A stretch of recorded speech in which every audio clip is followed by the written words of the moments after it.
ষড়যন্ত্র ছাড়া কিছুই নয়। এই বিষয়ের উপর আমি খুব লিস্ট আকারে চার কথা শেয়ার করি। সাথীও আজ স্বাধীনতার প্রায় ৭৮ বছর হয়ে গেল। ৭৮ বছর পরে ভারত সরকার ভারতের বসবাসকারী যারা এসসি ওবিসি মাইনরিটি এবং সর্বোপরি যারা মানুষ রয়েছে ভারতবর্ষে বসবাস করছেন তাদের আপডেটেড আঁকড়া আজ পর্যন্ত পাবলিশই করলো না। ইভেন্টে আমরা জেনে অবাক হব ১৯৩১ সালে যে সেন্সাস হয়েছিল সেই সেন্সাসের পরিপ্রেক্ষিতে আজ অবধি সরকার চালানো এটা ভারতের নিপীড়িত নির্যাতিত শিশুতে বঞ্চিত মানুষদের শোষণ বঞ্চনা ছাড়া কিছুই না।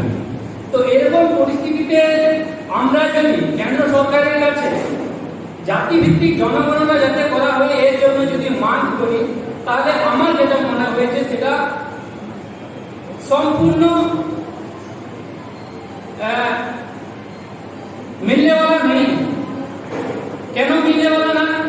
কারণ আমরা সকলেই জানি অধিকার ভিক্ষায় মেলে না। আর জাতিভিত্তিক জনগণের যে বিষয়টা সেটা অধিকারের সঙ্গে জড়িত, রিপ্রেজেন্টেটিভের সঙ্গে রিপ্রেজেন্টেশনের সঙ্গে জড়িত। তাই বরবাদ হয়ে যাবে, তারা জাতিভিত্তিক জনগণনা করবে না, আমাদের রিপ্রেজেন্টেশন দেবে।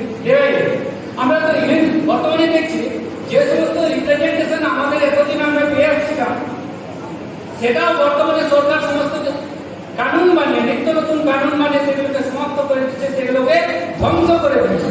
তাহলে এরকম পরিস্থিতিতে দাঁড়িয়ে যদি আমরা সরকারের কাছে ভিক মাগি তো এটা মূর্খতার সামিল বলে আমি মনে করি। তাই এরকম পরিস্থিতিতে আমি পশ্চিমবঙ্গের সমস্ত মূল্যবাসীদের কাছে আপিল রাখতে চাই, আসুন আমরা পশ্চিমবঙ্গ থেকে এই লড়াইটা শুরু করি।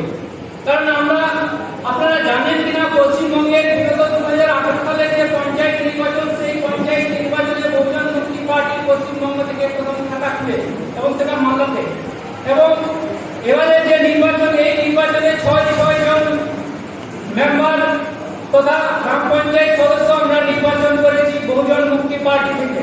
তাই পশ্চিমবঙ্গতে আমরা খাতা খুলে ফেলেছি। এবার আমাদের সেই বিধানসভাতে যাওয়ার পালা রয়েছে, বিধানসভাতে যে প্রবেশ করার পালা রয়েছে।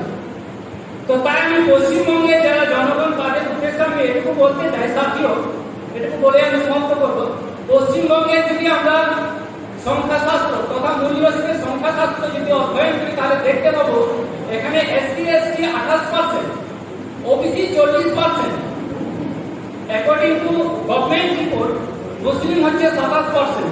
তাহলে এই ৩ সম্প্রদায়ের আঁকড়া যদি আমরা একটা করি তাহলে 95% আমরা এসসি এসটি ওবিসি মাইনরিটির সংখ্যাটা। আর এই 95% মূল্যবাসীরা আজ ব্রাহ্মণ্যবাদীদেরকে বিধানসভায় রাজ করে, সেটা সব অত্যন্ত মূল্যবাসীদের জন্য লজ্জাজনক বিষয়। তাই যদিও আমাদেরকে প্রাণ নিতে হবে। সংখ্যা যেহেতু আমাদের পশ্চিমবঙ্গের 95%, এর থেকে আরো বেশি হবে, যেমন কিছু ক্ষত্রিয় রয়েছে, কিছু বৌদ্ধ রয়েছে এবং কিছু আরো আনকাউন্টেড মূল্যবাসী রয়েছে। তো এই সংখ্যা যদি আমরা যোগ করি তাহলে 98%-এর মতো সম্ভবত আমরা পশ্চিমবঙ্গের এসসি এসটি ওবিসি মাইনরিটি। আর এই 98% মূল্যবাসীদের দেশে ব্রাহ্মণ্যবাদীরা আজ পর্যন্ত রাজ করছে, এটা অত্যন্ত দুঃখের বিষয়।